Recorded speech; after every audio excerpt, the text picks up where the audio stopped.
কথা বলার জন্য খুব কঠিন যে ভোকাবুলারি ইউজ করতে হয় তা না।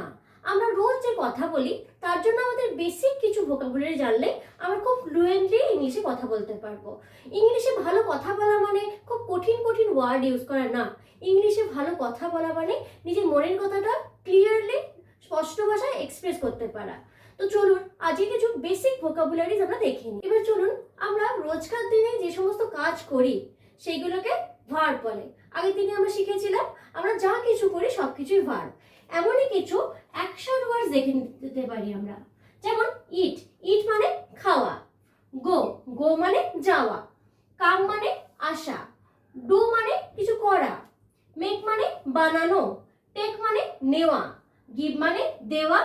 গেট মানে পাওয়া। সি মানে দেখা। সে মানে বলা। আই ইট রাইস মানে আমি ভাত খাই। আই গো টু স্কুল মানে আমি স্কুল যাই। আই কাম ফ্রম অফিস মানে আমি অফিস থেকে আসি। আই ডু দ্য ওয়ার্ক মানে আমি কাজটা করি।